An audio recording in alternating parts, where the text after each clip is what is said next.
Rise and shine, Fever Dreamers. Look alive, my friends. I'm V Spear. And I'm Sami Sage. And this is American Fever Dream, presented by Betches News. The show that is actively choosing to ignore the discourse around that book about Joe Biden. Correct. Leave Joe Biden alone. Joe Biden ain't the president anymore. But we wrote that line before we learned of his terrible cancer diagnosis. Mm-hmm. And we're very sorry about that. We're very sorry to hear that. I often think not just about when it's a celebrity or a major figure that gets some sort of diagnosis or dies or something. I don't always think necessarily just about that person, but about the broader impact it has on the public.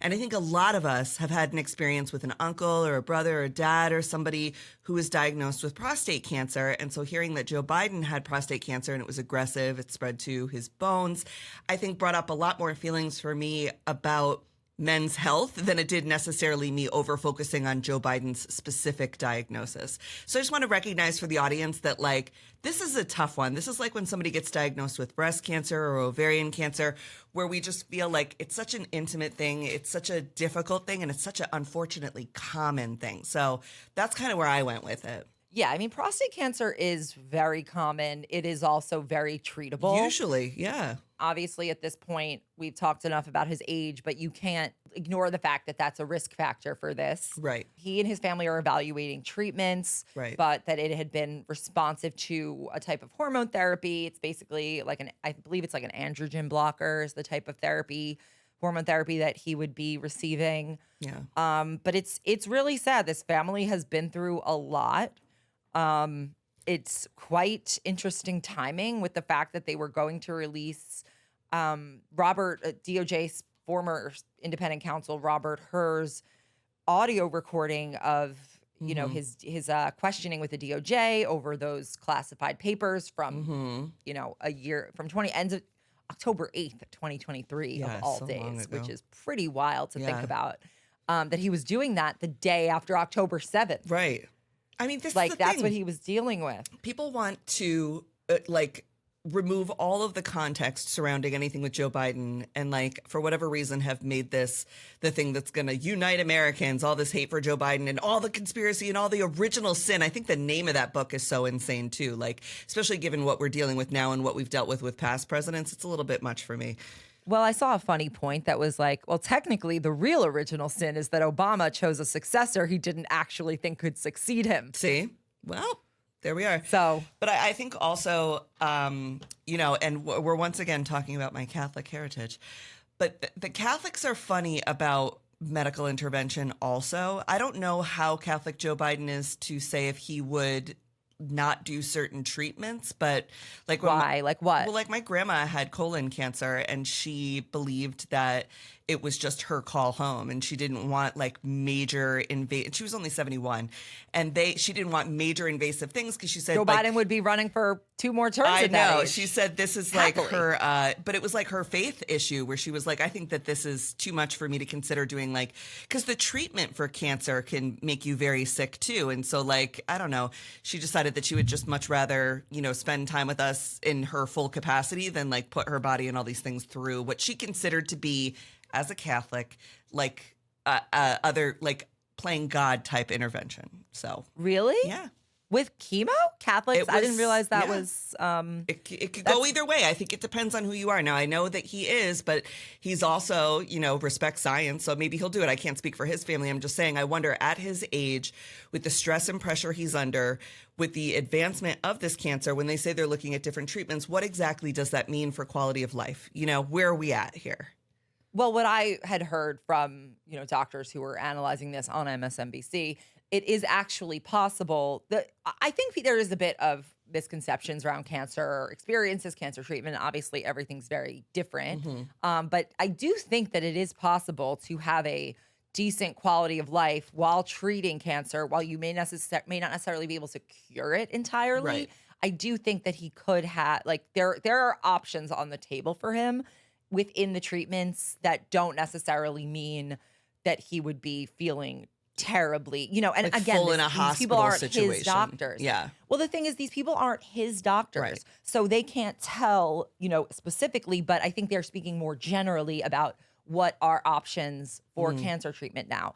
But I think to what you're saying, you know, maybe people will stop beating up on Joe Biden. Like, to me, I don't think that like they should, look, I think obviously people should be nice to him. People should stop. I think it's great for empathy, people to express empathy and sympathy and to send words of care. But what I'm hoping is that like maybe this will give people the excuse that they need to stop blaming Biden, the person who was not mentally capable, I think we're all seeing, of deciding whether or not he should even be in this race. Right. And maybe people will take this permission to throw his group of paid advisors and the Democratic National Committee that changed the rules of the primary to tip the scales in his favor. Maybe we can focus on how those people are accountable. You can't both say that this man is in mental decline, which I believe he was. It is a nuanced thing.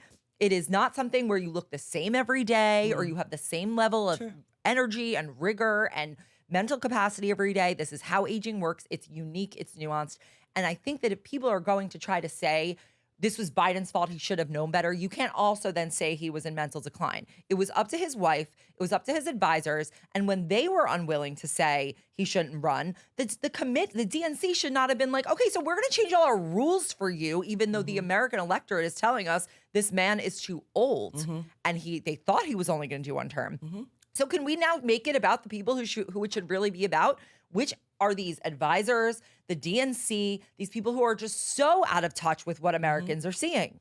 I think you're dead on with that. I think that's exactly where we need to be. And I think the broader conversation about the consultant class and like who is the Democratic Party needs to be exposed also, because we have the legacy consultants that go back forever, the neoliberal type folks, right, who are still in power, still making decisions and still absolutely fucking shit up. And then we have they're in each other's pockets, so they can't be honest with each other. Nope. And very much incentivized to not win elections, but to constantly run candidates that can raise money. And then you have the new consultant class who thinks they could be a better version of the old one by doing things like touring debates, right? And trying to win back the Republican voters. And I heard some interesting commentary on TikTok, of course, Black creator, and she was saying, you cannot win the Democratic Party if you do not win and center Black voters. And right now, what a lot of the consultant classes are doing is lining up a bunch of white influencers to go out and try to debate MAGA bros and try to like win back these young people they think they lost to the right-wing pipeline. And what she exposed that I was like, wow, it made me like sit back. She's like, and the reason why they're doing this is because these white consultants want their families back together. Trump ruined their family, made a schism in the Republican Party where you couldn't just be a normal Republican. Now you're a Trump MAGA Republican. And so these people are incentivized to try and get their white family members back on their side, back off of Trumpism. And that is the sort of trauma that is driving a lot of the new consultant class. It is not actually what is the most reliable and consistent voting bloc of the Democratic Party. There are 35 million eligible Black voters this next election. And who is actually recognizing this as the powerful bloc that it is versus spending all of this money trying to debate Charlie Kirk and chase around MAGA people? I'm sick of it. Well, here's the thing. Like, I have no problem with these people trying to get their families back together, but that should not be the strategy of the party. There's a huge difference between, this is what the party is doing versus, and again, like the party itself versus what external people are doing are different things. And external people can do whatever they want. And I think that there's this like idea that if you talk about these external things or you promote, you like them or you don't like them, that those are somehow determinant of what the actual party strategy is. The party strategy has got to be coming through people like Pete Buttigieg, and who's going on right-wing podcasts to try and win back these bros, or Gavin Newsom interviewing Charlie Kirk and Steve Bannon to try and like, I don't know what that's all about. But I just don't think that bringing those people into this party makes the party any safer or stronger. No, it won't work. Yeah, I don't want anti-Semites in the party. I don't want anti-Black people in the party. I don't want anti-LGBTQ people in the party. I don't think we should be talking about who we don't want in the party. Yeah. I think we should be talking about trying to persuade the largest number of people possible that the Democratic Party will work for them and not gaslight them into actually prices are not too high and the president is not too old. You don't know what you're looking at. Your bank account is not right. Your eyes are not right. He actually didn't trip over that sandbag, literally. Like, that's the thing. And this is what I find frustrating about the conversation, because you can't ignore the existence of Joe Biden as the aesthetic issue. Right. Like, he is the avatar for the problem. Sure. But when you talk about that, people are like, stop talking about Joe Biden. It's like, I'm not talking about Joe Biden. I'm actually talking about the people who allowed Joe Biden to get to this point, and those people are still in charge. I think you said those it good, people are Sami. Still, Joe Biden is the avatar for all of the problems that we've been experiencing with the Democratic Party. I think that puts such a point of clarity on exactly what we're dealing with. well, what they need to do is stop defending Joe Biden, Right.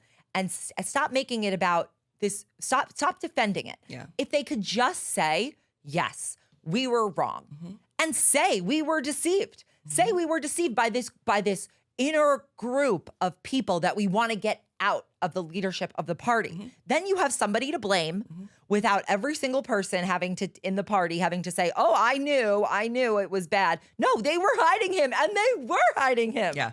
They were. I'm sorry. Like, it's just, you can't deny that they were hiding him, and it just makes you look like just shills. Well, because it's still happening, right? And now we have this shadow world. Nancy Pelosi, who used to be front and center with her opinions, is now sort of running behind the scenes, enforcing her will. And so the only thing the Democratic Party has learned in my mind is that they can't be the front-facing person saying the thing, but they haven't given up the power behind the scenes. The man behind the curtain is still the neoliberal class of like the Biden era, if you want to talk about that, politicians. Yes. Exactly. And I think part of the reflexive defense of him is because there's nothing else to say. Right. If they had something else to say and we're like, move on, because they're like, move on. And it's like, to what? You don't have anything for us to move on to. So they're offering nothing to move on to. And yet they're insisting that you can't talk about him. So it's like, okay, let's get a message. How's that? Maybe we have a message, maybe a little anti-corruption message, maybe a little getting money out of politics. Maybe we're going to try to give people a public option because this healthcare system is so unbelievably fucked. It's so bad. And you know what? We know you have no power to do any of it. That's fine. But at least say what you're going to try to do. Exactly. And so I've been a member of the Working Families Party for the last 2 years now, because I think that they are a better organization to represent values of the left than the DNC is per se. And I think we should talk to them more, because a lot of folks are like, yeah, the Democrats suck, I'm going to be independent. And I think actually being independent is even more adrift than being part of the Democratic Party in some ways, because there's so many grifters in the independent movement and it's so scattered that I'm like, let's try and get some more attention to the Working Families Party, which has a great structure, which does have values that align with all the things that we just said, and that can, like MAGA built their platform on top of the Republican Party and then switched it over. Working Families Party can continue to build on the Democratic skeleton, if we want to call it that, but flesh it out in a way that's Liberal much more in line. The value. liberal skeleton, and flesh it out in a way that I think addresses a lot of these issues. It's just not enough people know about them yet, really. Yeah, no, I think my issue is a stylistic problem. Yeah. It's not about because we're not even actually discussing any ideology. It's all about aesthetic ideology. It's the aesthetic of an ideology, but it's not there's no policy on the table. Well, because the old stuff doesn't work anymore. Like protesting in the streets doesn't work anymore. They don't care. Wearing the being reactionary with your T-shirts doesn't work anymore. They don't care. Doing debates against the debate thing doesn't work anymore. Also, a lot of the people doing debates don't have the range to do the debates. Debates are an academic exercise, right? They are not supposed to set policy or be content necessarily. In the way, especially when the thing that they constantly want to debate because it gets the biggest clicks is, are trans people trans? This is crazy, guys. So I just think I've kind of walked away from all of that in many ways, and I'm like, okay, there has to be some sort of come to Jesus adult coalition that says that didn't work, this isn't working, but here I have found a group of people who want to work together. One of the things I think is really cool, that whether you're going to vote for her or not, Kat, who was a TikToker who's running in Illinois' 9th district, I think, she raised a bunch of money for her campaign because she had to, but instead of buying ads, she did mutual aid. Love that. So that's incredible, right? Now, the people who the Democrats or Republicans, or typically the people who make the ads for the political companies, don't want people to know that's what she did.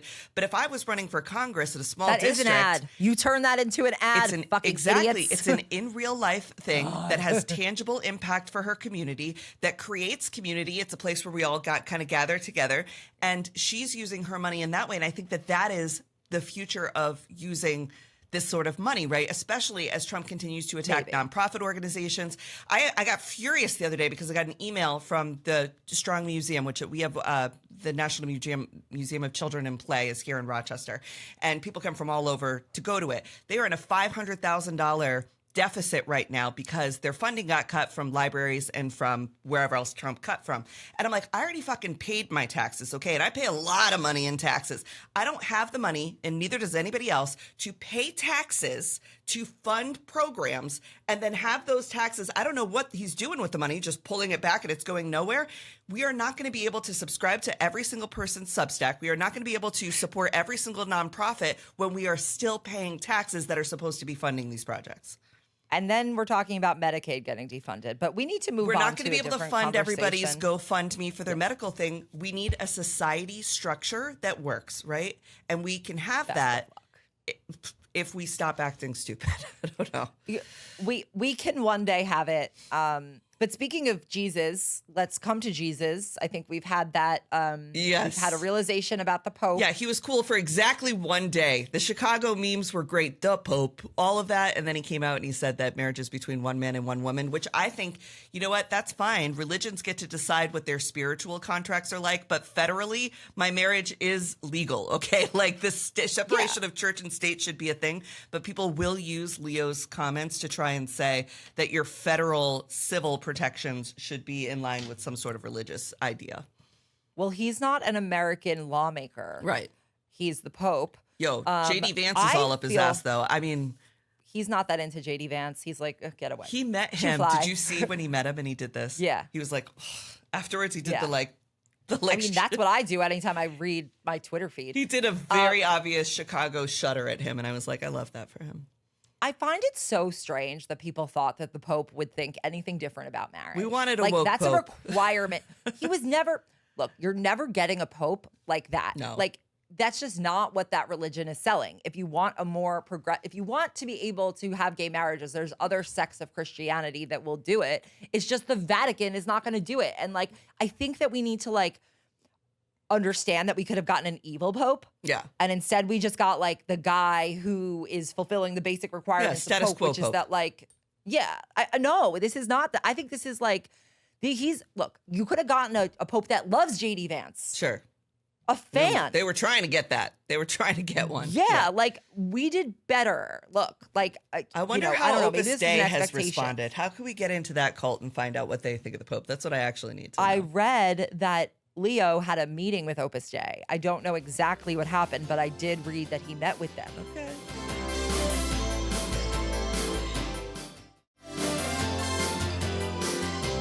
Well, when it comes to fire and brimstone, there was a good fire this week, though. I think so. A nice cleansing fire. Okay. I thought so that too. That Louisiana plantation burned to the ground. And at one point I read that the fire actually was out and then reignited itself. And I think this is the world that we deserve to live in. Now, the coincidence is Annabelle, that haunted ass doll from Connecticut, was brought to New Orleans. And then the day after this haunted Annabelle doll is brought to New Orleans, this fire happened. So people are joking that Annabelle brought the fire. Okay, I didn't understand that. Like, what was this Annabelle doll reference to the fire? Let me tell you, because they're from my hometown. Because, I come from the weirdest place in the world, the Valley of Connecticut. So the Warrens are like iconic, demonographers and ghost hunters and whatnot. And like the movie The Conjuring and Annabelle and all those are about their life. So they used to have this museum in their house that was the Museum of the Occult. And it was like all the things they had captured from around New England that were haunted. And this Annabelle doll is this rag doll that was is like considered the most haunted object in the whole entire world. And it's a Raggedy Ann doll. And so she's not supposed to move or anything, but now the Warrens have died. Zach Baggins, I think, bought it. He's like the ghost hunter guy. He had it at his museum in Las Vegas for a period of time, and now it's on tour, which is not supposed to happen, right? Like this thing is supposed to not move around and do stuff. Yeah. So anyway, they brought it to New Orleans, which I think is just the craziest shit. Why would you bring it to New Orleans of all the places? One of the most charged places when it comes to like haunt. Might as well bring it to Savannah, Georgia, right? I mean, where's next? So they bring it to New Orleans, and then this fire breaks out, and the whole entire plantation house burned down, but not where the servants' quarters was. That house, for whatever reason, didn't burn down. So yeah, okay. There's a lot of interesting things about this. So apparently, this was like a big plantation. This was a very abusive, historically sugar brutal. plantation, historically brutal. Yes. And they had weddings there. Yeah, as all these stupid. Oh my gosh. Well, there's one. Well, okay. You know how I asked you, like, what do you think would be the best way, like, for people to handle plantations? And I started reading like threads about this.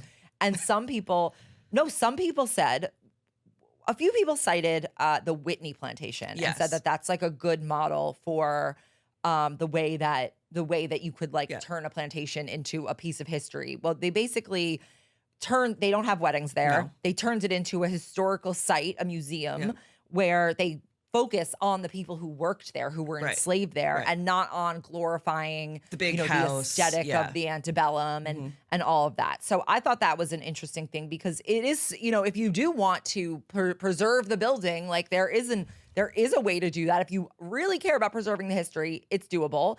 It's just that, I think having like your gorgeous wedding photos there is like a little fucked up, especially because people can sleep in those cabins. Like I was looking into it last night and there are actually like people can stay in you couldn't spend a night. Someone gave it 5 stars, to spend a night in the old slave quarters cabin.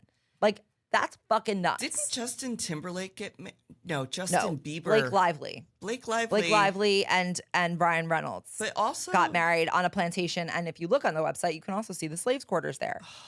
They're out of control. I think it's like pretty crazy. Like I understand, you can't equate the Holocaust and slavery. They're not the same thing. It's not the point though. I think about it like, who would spiritually want to be married or do any sort of celebratory thing on the site of a concentration camp? Right. It's the same kind of vibe. Like it's the same kind of bad energy there. Well, I'd be thrilled to hear it burn down if they were throwing weddings at Auschwitz. They should. They should not. No, they should burn it down. Is. Yeah, no, they should not do weddings. They should keep it as it is, which is they should keep it as it is, which is a museum. Yeah. which shows the difference between how Europe handled their post-war history and how we have handled it. We're like, we need it to be pretty. We can't build another neoclassical Greek revival house anywhere else that didn't have slaves. We just need this one. When I worked in DC in catering, there was this place called the Oatlands Plantation. That's what it was called when I first started working there. And then they went through a rebrand, and I didn't do events there until later when they were like, we're doing a rebrand. And we're no longer calling it plantation. We're calling it historic home and garden because people don't want to get married on a plantation. This is like early 2000s. But it's still a plantation. It's still a plantation. Something always went wrong at these events. It was always like it rained. There was some sort of issue with the food. There was always some sort of issue with the bugs. Some guest would faint or something would happen. These are cursed spaces that do not want you to have your wedding at them. Not to get all like a cult, but when I was watching the videos of the flames and the pictures, like I feel like I saw some stuff. Yeah. I don't ghosty. Okay, look, I don't believe. Yeah, I believe that I do believe in this stuff 100%. I don't believe that you could have something like that and there's no spiritual blight on it. Sure, the energy. Sure. Yeah, of course. I'm glad that it burned all the way down to the ground because... And no one died, so you can't be like, oh, what a tragedy, someone died. Nope, and I think that that's an interesting part of it well. And there was another story that I was reading about how people are like, oh, the architecture, though. You can rebuild that. There is plenty of this architecture all throughout the South. You could see tons of this all throughout the South. This is not a loss, okay? Also, we don't care about architecture here. No. America burns down. We pay paradise and put up a parking lot. We do this all the time. Mm-hmm. We don't care about our historical things. No. This is bullshit. If you can get another white column somewhere else. Like, it's just, you can rebuild these style homes if you really like it. Like, they exist. There's no rule against that architecture. Yeah, there are plenty of places to get married that aren't plantations. And also, I'm a 10 out of 10. You should just elope. That's what we did. And I thought it was the greatest thing ever. It's so good. Just elope I mean, and then I have have a party nothing with your against friends. elopement. And then have a But party these with your friends later. people are really invested in, like, what they're trying to do. The aesthetic. Look, you can get a weeping willow elsewhere. Yeah. Go to the park. They have them. Anyway, when we come back, we're going to be talking to Chasten Buttigieg. Yes, I'm so excited about this. Okay, we'll see you in a sec.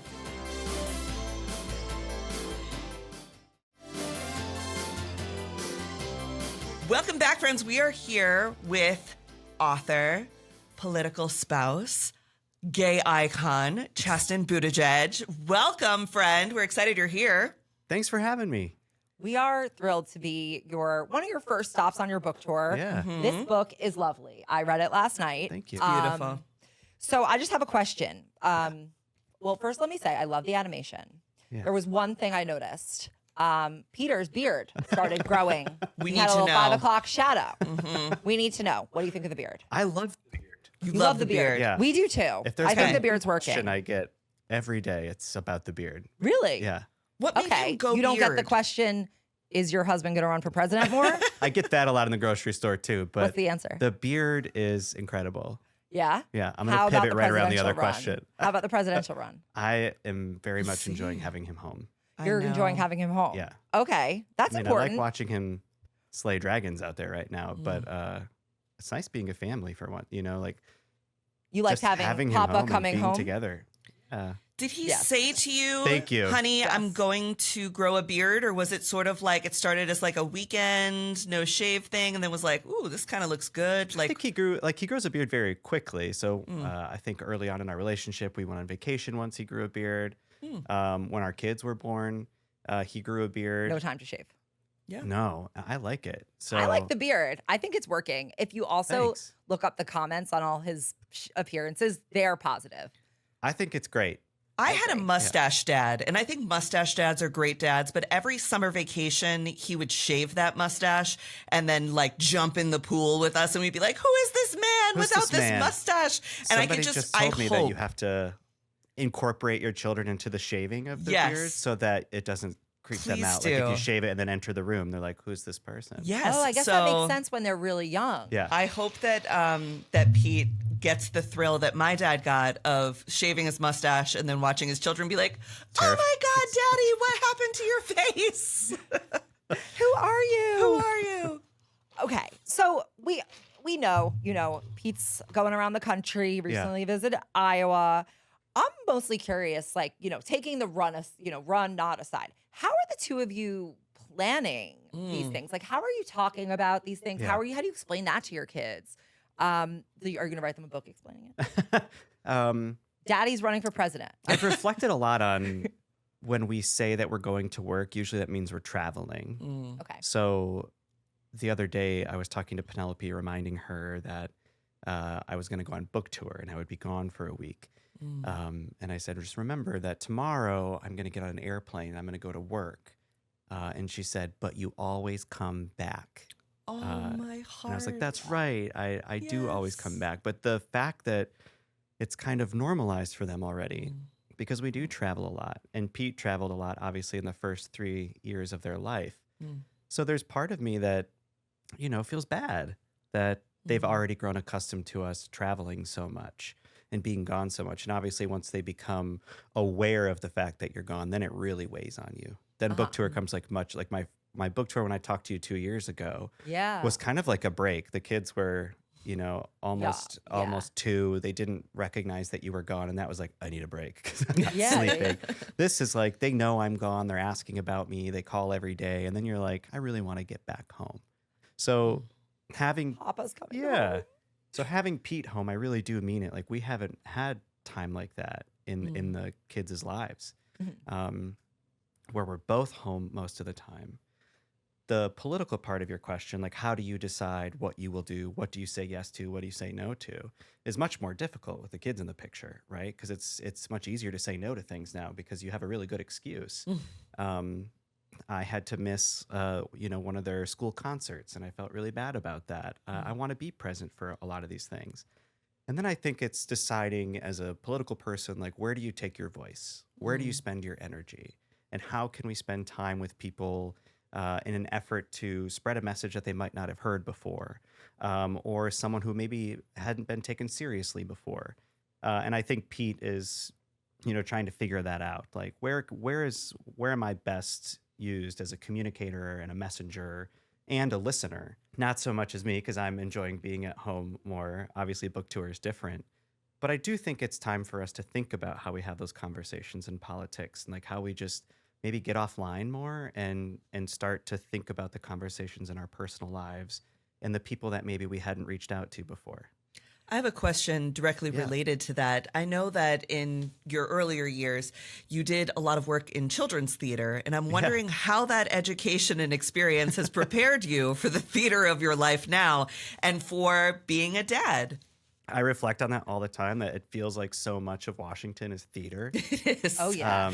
It is People children's haven't caught on to theater. that, though. Yeah, it's They theater. seem to think that it's like anyone believes you if they believe was anyone going to believe Kamala Harris when she was going to give $25,000 to first-time homeowners? Not because she didn't want to do it, but because it's all about the theater. It's like we used to have real policies. Now it's like, oh, what can I say? Yeah. And like Well, people knock vibes. People say like it's vibes, but no, vibes it's is real. only vibes now, And- unfortunately. Yeah, and Which sucks you because grow your up in the husband has theater. quite a bit of substance.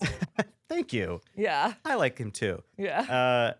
That you see these people who get elected to these offices, they go to Washington, and then they're just like influencers. Yeah. They go on the Podcasters. floor, they say something crazy, then they fundraise off of it, they send out the email. Nancy Mace is a perpetual victim, right? It's I've been attacked, this thing is happening, rush me money, we'll match your donation. But you don't Never see seen people someone like this obsessed with bathrooms. yes, know. focus on substance, like things that, like the whole point of politics is that we elect you so you can go to Washington, so we don't have to, right? We can focus on our families, and focus on our jobs and know that someone is fighting for us in Washington, that they're trying to advance policy that will make life more affordable or easier or safer. But now it's just theater. So much of it is theater. And I think that's what tunes people out. The Americans have watched Washington turn into this, show, and it's not getting anything done for them. Or it's getting things done and it's boring. That when things get done, it's kind of boring. Like it doesn't make the news as much. Nobody's really yelling about anything or fighting with anybody about something. So then we're not covering like the good stuff that happens. Well, the press was famously bored during the first 2 years of the Biden administration. Sure. Like they said they were bored. They were like, well, all they're doing is talking about like their plans. Crazy. Turns out that's what that's what kept the we planes need in to the happen air. in Washington. Like turns out you actually don't want to have to think about the president. Yeah. And that would be like a really wonderful campaign slogan. Yeah. You like can just all trust of those me. safety boards and panels and things that you don't have to think about when you're going about your everyday life. Like turning on the faucet and getting like clean, safe drinking water involves so many elements of, administrativia and bureaucracy that you don't have to think about. All the thing that, the only thing that you think about is like, oh, I have safe I have the drinking water water. coming out of my faucet. But when people start gutting things that protect your water, protect your streets, or protect your airspace, then you start to notice it. So politics, in some level, should be boring. It's people doing their jobs, keeping you safe, so you can focus on other things. Yeah, I mean, if you want to get like really serious about it, I really feel like some of our foreign adversaries weaponized our comfort so that we could start to, argue about seemingly trivial things and get distracted by things like what color is the green M&M, or what color is the woman or a man. I don't know. Forgot about that. And like you know what I mean? Like only in a country where you can order food to your door at the drop of a hat are people arguing over an candy mascot. Yeah. Like that's not, and not to say that like everyone in America has what they need. They do not.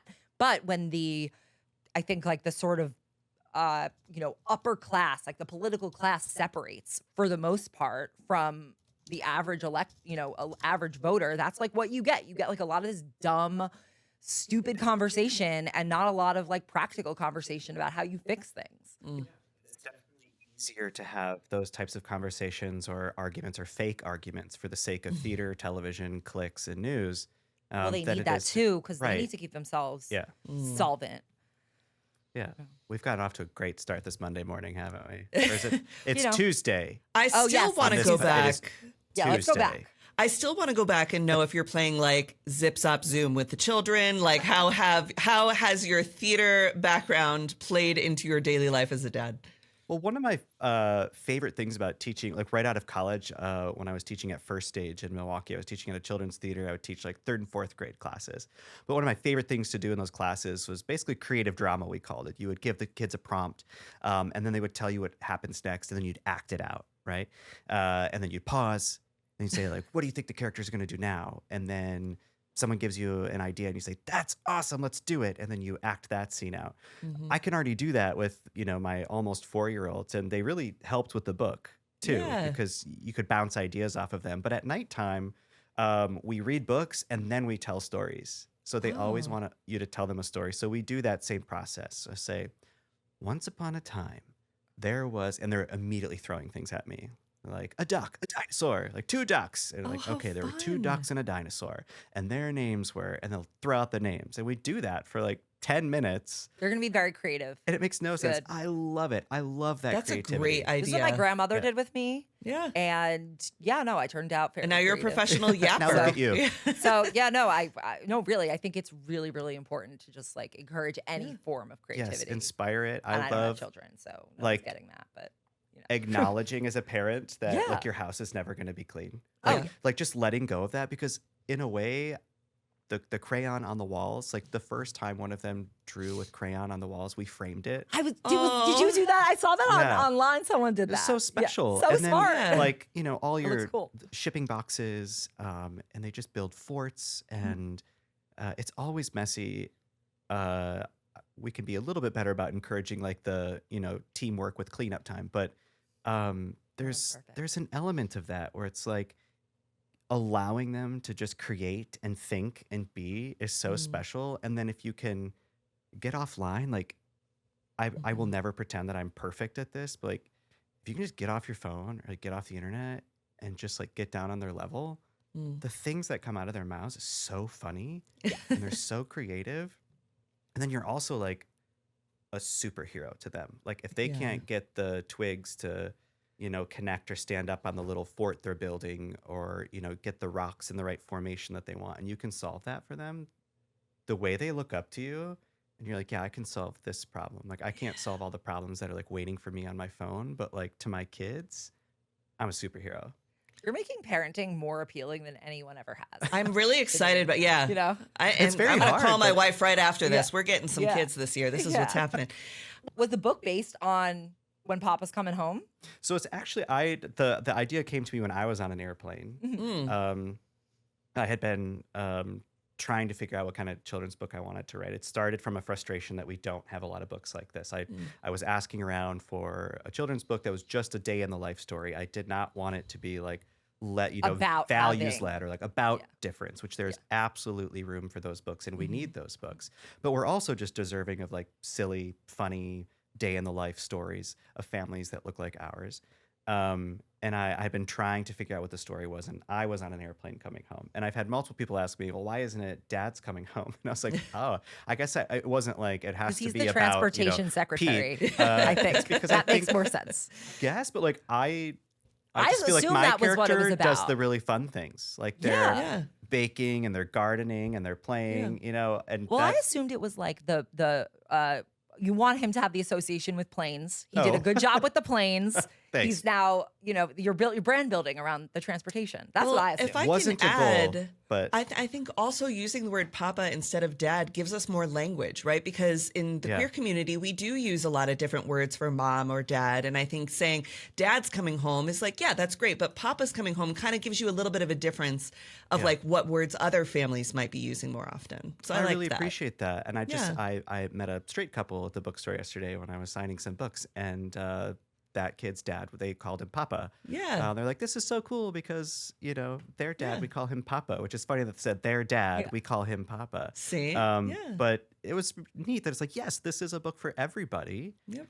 It's windows and mirrors, right? Yeah. It's an opportunity for families like ours to see themselves reflected in a book. And then it's also an opportunity for every other family to look into the lives of another family and to just see something different.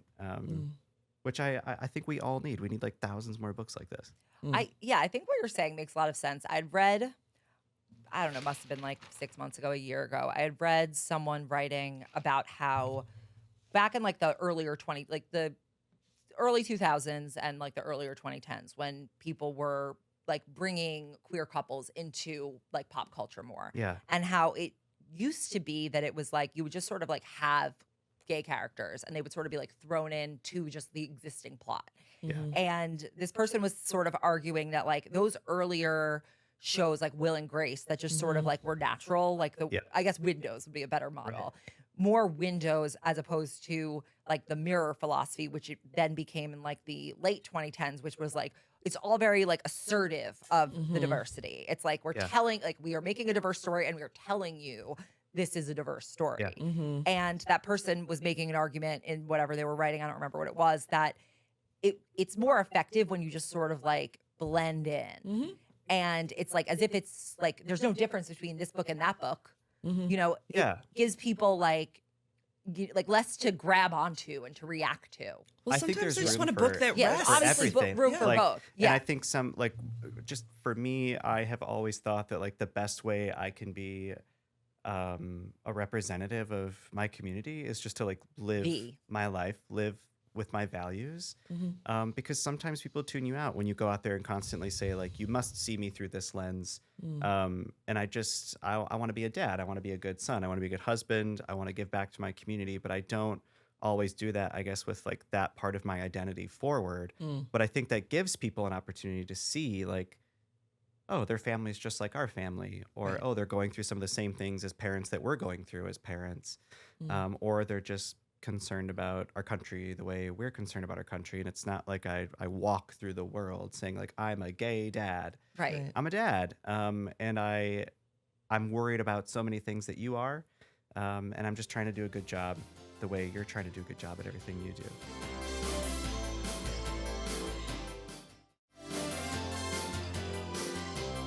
Did you always want to be a dad? Did you know early that you wanted to be a father? Yeah, I did. I have been told that perhaps I came on too strong on the first date when I told Pete that I wanted to be a dad. What's that? It worked out. It did work out. Yeah. But I just had so many bad relationships and kind of just felt like, what's the point in going on another date when you're like, look, this is what I'm looking for. And I just felt like I was good at the things that I did when I was in nursing school and I was a nursing assistant at the hospital. I felt like I was good at that. I liked taking care of people, but I realized I didn't want to be a nurse. Right. And then I, finished studying theater and global studies in college, became a theater teacher, and felt like I was a really good theater teacher, and I really loved it. But I felt like I was lacking this like element of purpose. That the further into my teaching career I got, I did feel a little bit more like, okay, you found the thing that you're really good at. And, when I entered my classroom, which is a feeling that I very much miss today, like when I walked into my classroom, I knew what I was doing. Like You're such a great teacher. I could command that room. I had a command of the subject. I loved helping my students, but parenting always felt like that thing that was maybe going to make me feel like I had been fulfilled. Like I was fulfilled. And, so you told and Pete this on the first date? You were Yes, like, look, yeah. I want to have your babies. yeah, I was like, I just feel like I've always wanted to be a dad. And I just think I'm going to make a really good dad. Did he I'm really react excited well? about it. Well, clearly, yeah. There was a date Eventually. Okay, Yeah. because when I was early dating my wife, because for gay couples it's different, right? Because we have to really intentionally have children. It's not like we could just There's a get lot of drunk one planning. night and accidentally be Yeah. pregnant. And I never thought I wanted children. Because I didn't know that there was, I didn't, like you, you're a little bit younger than me, but we didn't really have a lot of possibility models when it came to seeing gay parents in the world. So I just never thought it would happen for me. And it was one of the first or second or third dates with my wife. We were walking down the street, going to the park, and she just like, as we were talking, she just said very affirmatively, she's like, I'm going to be a really good mom. And I was only dating her at that time, but I felt like I grew up like in that moment. And I was like, oh my God. And obviously, like, we got married and everything and are working towards having children. But it was like when somebody says it to you, and I can't speak for Pete, of course, but like you do have this moment of like, wow, this is a possibility for me. And I felt like, one, when she said it, I was like, I'm going to marry this woman. And two, like, yeah, you will. Like, yeah, of course you will. And like, we will. And that's such a cool thing that I think the gay community doesn't have a lot of possibility models or talk about enough. That feeling you get when you realize that you can do that. Well, the fact that dream became attainable. Yeah. Right? Like growing Only up. recently. I definitely didn't 10 years think ago. marriage or family was a Not even. possibility. Right. And, at that point thought I wouldn't even make it to this point in my life because it seemed like you just could only be one type of person growing up in Northern Michigan. And now the fact that those dreams came true, now the fact that you get to write a book like this, it's still like, I still pinch myself every now and then that we got to grow up to be these people. How lucky are we, I was going to ask when when you're with your kids, is that present, right? Is that always present in your mind, more than you think it would otherwise have been? I mean, I won't like bullshit you, like yes, but no. Like sometimes there are those times when you're parenting where you're like, oh It's my, a lot. it's so hard. I could be at the club right now. This could have been a totally would different you life. really Your be at friends the are like club? always posting to Instagram that they're at like trivia night. And doing You're not fun like getting stuff, invited to things anymore. They But- went out once. Yeah. What's Be that? real. They went out like once. And they Yeah, the posted about friends. it. Yeah, the Yeah, friends. I always tell them like, you can invite me, please invite me to everything, and I will say no 9 times out of 10. But it's just nice to be invited. So if anyone's listening, invite your Invite friends Chasten. that have parents, or invite your friends that are parents that have kids, even though they might say no. Because it's nice to feel like you're still connected to that part of your life. We have trained our friends to invite us, and they also know that I'm only coming for about an hour and 21 minutes. And that just has to do with like the amount of time that I have, and they're totally okay with it now. Tell your friends, normalize having an out time for hangs. Like, don't invite me just out at 7. Be like, I'd We love to will see you hang from 7 to 9. 7:30. Yes. Yeah, 7:30 to 7:35. I am And so that's much more okay. likely to come. Yeah. Yeah. I have a question about your book. Sure. Are you concerned that it could be banned? Do you want it to be banned on some level? I mean, no, I want every kid to have access to the No, book. but like banned. You know what I mean? Like they could get it. They could still buy it on Amazon.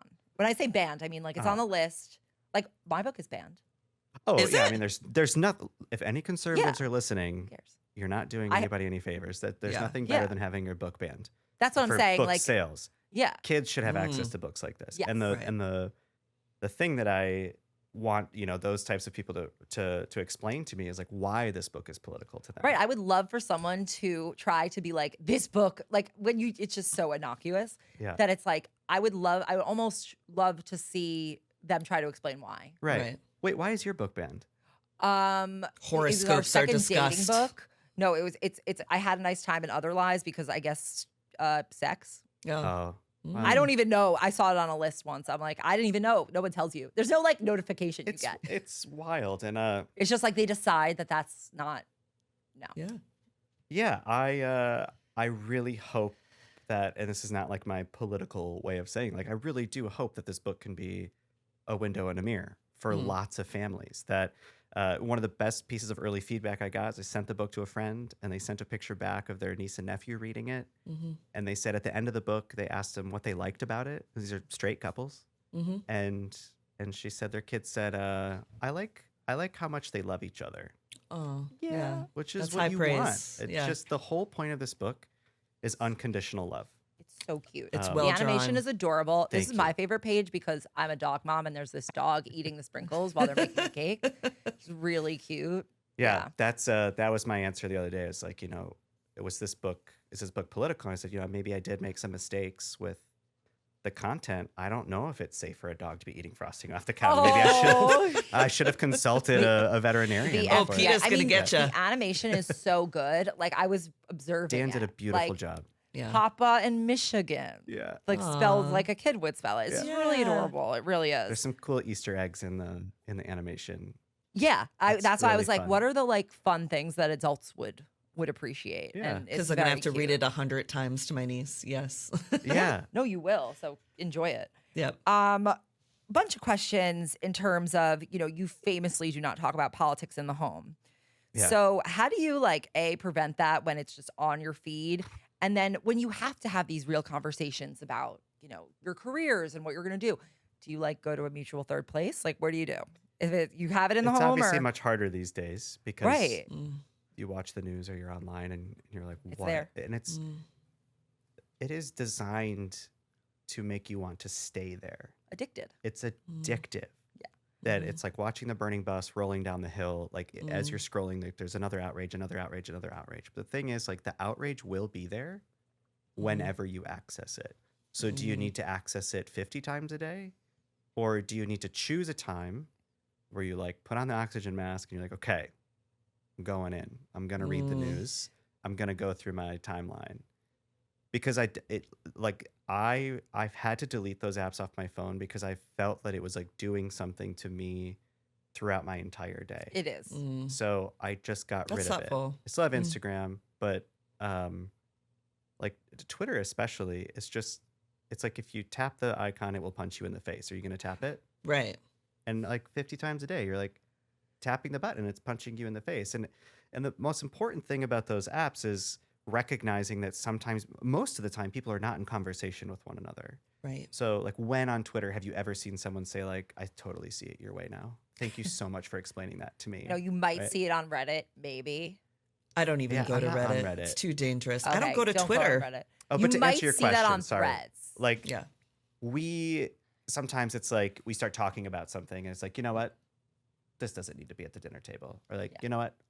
I don't think we have to solve that problem tonight. Right. Did you see this thing that person said? It's like, Yeah. I don't know what good is going to come from us like hashing it out.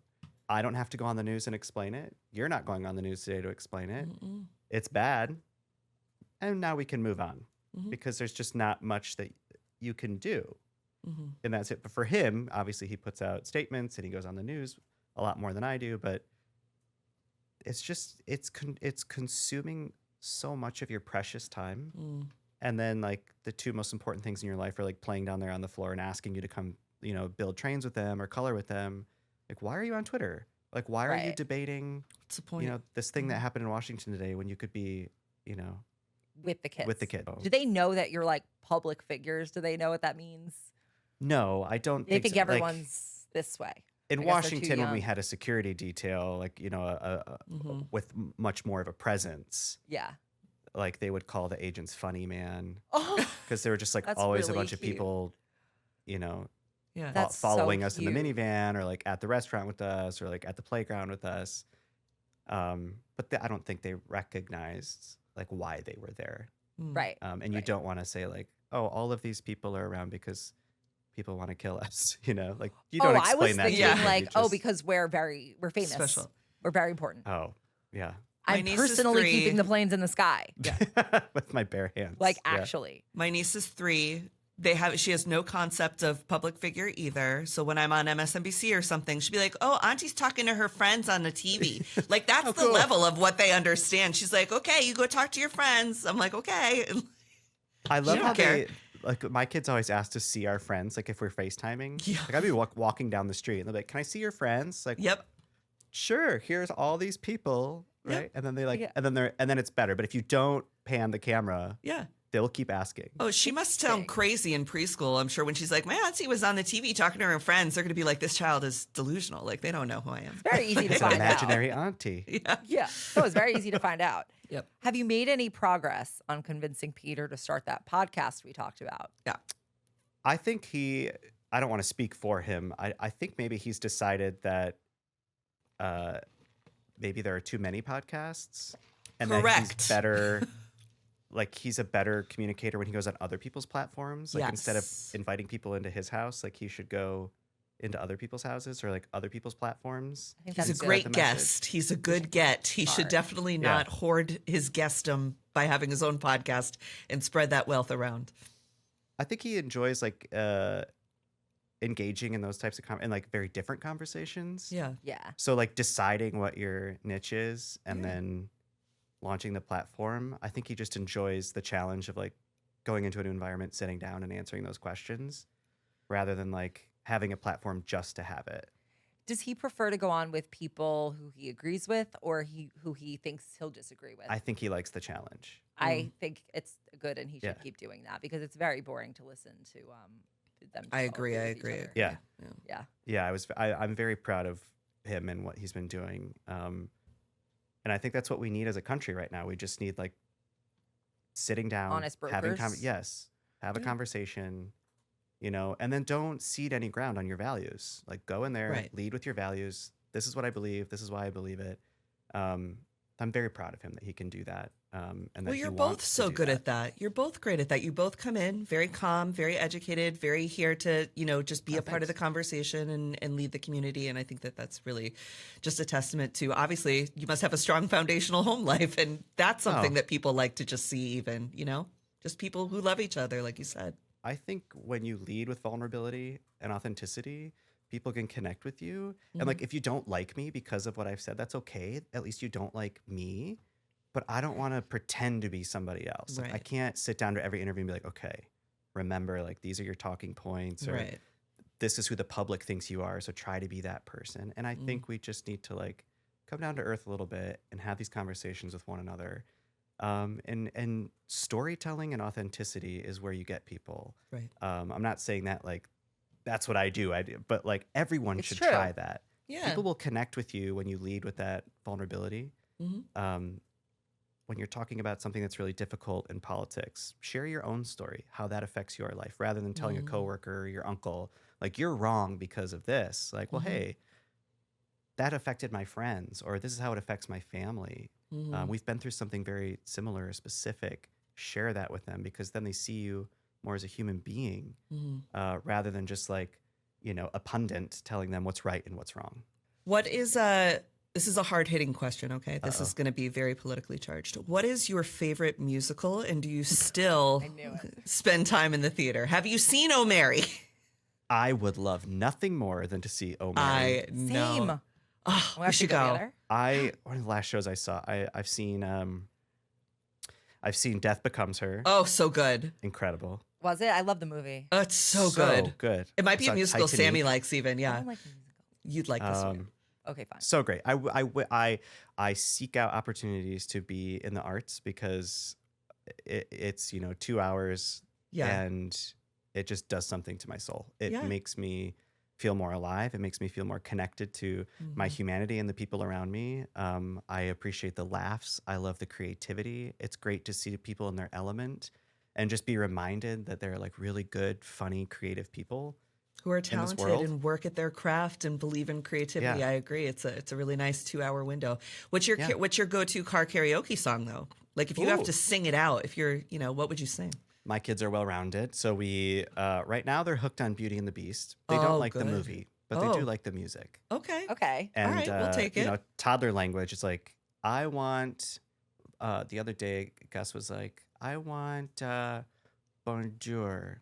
I was Bonjour. like, you want what? I want the bonjour song. It's like, Okay. bonjour. Like, Are you talking about Belle from Beauty and the Yes. Beast? Like, yes, because it starts with Bonjour. Bonjour. Bonjour. yeah. Oh my gosh. I know the scene where she's walking through with yes. the townspeople. So we like that. We're really into Celine Dion right now. Oh, Celine. Love. Good. They Good. So love good. Earth, Wind, and Fire. Yes. This is perfect. Yeah, we have like Good a taste. wild... Have you tried AC/DC playlist. Thunderstruck on them yet? If not, You should no. try it. That'll about get toddlers ABBA? going. We love ABBA. ABBA's great. Yeah, We love and then, disco. like, Creedence Clearwater Revival. Yep. They're Like, getting a full yeah. musical education. We're all over the place. Bruce Springsteen, Yeah. like, We love Bruce. and it's kind of funny that I'll be like, they'll be like, I want to listen to that song with the lady. And I know exactly what they're talking about. It's probably like, either Florence and the Machine, because she's Okay. on the album cover, Yeah. you know, Yep. or it's Celine Dion on the cover. The disco song is September from Earth, Wind, and Fire. Love it. This Yeah. is amazing. I love You know what it. you should see while you're here, if you have time? Sarah Snook in Picture of Dorian Yeah. Gray. Oh, It's insane. too much. Like, Yeah. she plays all the parts. Right. I need to come It's back. I wild. always say this. I need to come back to New York and allow myself to just see some See a theater. couple shows. Yeah. But I'm always like here for work, you know, and out. Right, because why would you like come not for work? Yeah. Like Right. you have something for work here probably every time you And come here. any other parent can like probably recognize like asking your spouse if you can like, do you mind if I go on my work trip a day early so that I can see a show? They'd be like, are you crazy? tonight, I although think you every have- now and you then have Pete might allow TV. that, but I'm here enough that like Yeah. I just need to make time. We got to for it. get you in Wednesday Oh that Mary. day. Yeah. Afternoon. Yeah. That's when I saw it on my birthday. There you go. It's wonderful. The book is Yeah. Papa's Coming Home. I can't read through the screen here. And you can buy it wherever you get books, everywhere, local bookstores. And if not, it'll be available at the libraries too. Yeah. Bookshop. Yes. Or you can buy a copy and donate it to your library. That way See? they have it. Oh, very nice. It's really lovely. Great animation. Thank you so much. Really We love appreciate it. it. Sammy, that was so lovely. I love that we got to hear about, like you said, it's just a book that's a window into the day, right? You could just rest, enjoy, read it 1,000 times. Not everything has to have some massive lesson. It's just like, let's enjoy reading with our kids. And you will read it 1,000 times if you have children. They're going to make you do it over Yeah. and over again. And the I don't pictures have are children, good. but I still enjoyed it. It was a great book. Highly Very good. recommend it. We love Chasten. And That's we'll it see for you us next this time. week. We'll see you next week. Until next time, I'm V Spear. And I'm Sammy Sage. And this is American Fever Dream. Good night.